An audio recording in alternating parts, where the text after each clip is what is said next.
ಈಗ ನಾವು ಗೃಹಲಕ್ಷ್ಮಿ, ಗೃಹಜ್ಯೋತಿ, ಗೃಹಲಕ್ಷ್ಮಿ ಅವರ ಬದುಕು ಏನಾಯ್ತು ಬದಲಾವಣೆ, ಏನ್ ಮಾಡೋಣ ಹೇಳಿ ಈಗ. ಯಾವ ರೀತಿ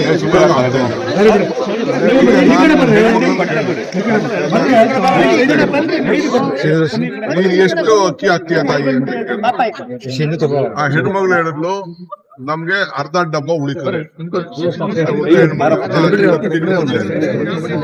ಸೊ ಅದು ಮಧ್ಯ ಒಂದು ರಿಪೋರ್ಟ್ ಬಂದಿದೆ, ಬಹಳ ಸಂತೆ ಅದನ್ನ ನಾವು ಪರಿಶೀಲನೆ ಮಾಡ್ತಾ ಇದ್ದೀವಿ. ನಿಜನಾ ಸುಳ್ಳ, ಎಷ್ಟು ಉಳಿತಾ ಇದೆ, ಏನ್ ಮಾಡ್ಬೋದು, ಏನ್ ಆಲ್ಟರ್ನೇಟಿವ್. ಶಕ್ತಿ ಯೋಜನೆಯಿಂದ ಅವರ ಬದುಕು ಯಾವ ರೀತಿ ಬದಲಾವಣೆ ಆಗಿದೆ. ಈಗ ನಮ್ಗೆ ಚಿಕ್ಕಮಂಗ್ಳೂರಿಂದ ಒಂದು ರಿಪೋರ್ಟ್ ಬಂದಿದೆ, ಆ ಶಕ್ತಿ ಯೋಜನೆಯಿಂದ ಉದ್ಯೋಗ ಜಾಸ್ತಿ ಆಗಿದೆ ಅಂತ. ಉದ್ಯೋಗ ಜಾಸ್ತಿ ಆಗಿದೆ, ಅವ್ರಿಗೆ ಫ್ರೀ ಆಗಿ ಹೋಗಿ ಟ್ರಾನ್ಸ್ಪೋರ್ಟೇಷನ್ ಅಂತ ಚೇಂಜ್ ಮಾಡ್ಕೊಂಡಿದ್ದಾರೆ ಉದ್ಯೋಗ, ಅದೊಂದು ರಿಪೋರ್ಟ್ ಇದೆ. ಇನ್ನೊಂದು 2,000 ರೂಪಾಯಿ ಬರ್ತಾ ಇರೋದ್ರಿಂದ ಆ ಹೆಣ್ಮಕ್ಳಿಗೆ ಮನೆಯಲ್ಲಿ ಆರ್ಥಿಕ ಶಕ್ತಿ ಜಾಸ್ತಿ ಆಗಿದೆ, ಆರ್ಥಿಕ ಶಕ್ತಿ ಆಗಿದೆ. ಮನೆ ಯಜಮಾನರ ಮೇಲೆ ಡಿಪೆಂಡೆನ್ಸ್ ಕಡಿಮೆ ಆಗಿದೆ. ಎಜುಕೇಶನ್ಗೆ ಜಾಸ್ತಿ ಆ ದುಡ್ಡನ್ನ ಉಪಯೋಗಿಸ್ಕೊಳ್ತಾರೆ. ಬರೀ 6% 7% ಮಾತ್ರ ಸಾಲ ತೀರ್ಸಕ್ಕೆ ಉಪಯೋಗಿಸ್ತಾ ಇದ್ದಾರೆ.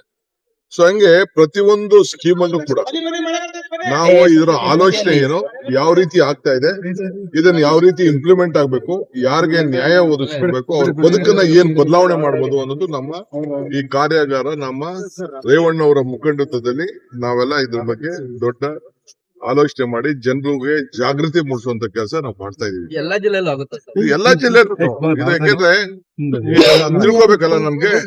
ಈಗ ಶಕ್ತಿ ಯೋಜನೆ ಒಂದು, ಎರಡನೇದು ವಿದ್ಯುತ್ ಶಕ್ತಿಯಿಂದ ನಿಮ್ಗೆ ಆ ದುಡ್ಡು ಉಳಿದ ಮೇಲೆ ನೀವು ಆ ದುಡ್ಡಿನ ಏನ್ ಮಾಡ್ತಾ ಇದ್ದೀರಿ, ಇವೆಲ್ಲ ಕೂಡ ನಾವು ಎಲ್ಲ ತಿಳ್ಕೊಂಡು ಒಂದು ರಿಪೋರ್ಟ್ ರೆಡಿ ಮಾಡಿದೀವಿ. ಅದಕ್ಕೆ ಗ್ರಾಮೀಣ ಪ್ರದೇಶದಲ್ಲಿ 90% ಜನರಿಗೆ, 92% ಜನರಿಗೆ ಅವರ ಬದುಕೇ ಬದಲಾವಣೆ ಆಗಿದೆ. ಅದರಿಂದ ಇಡೀ ದೇಶದಲ್ಲಿ ಇದಕ್ಕೊಂದು ಬಹಳ ಸಕ್ಸಸ್ಫುಲ್ ನಮ್ಮ 5 ಗ್ಯಾರಂಟಿ.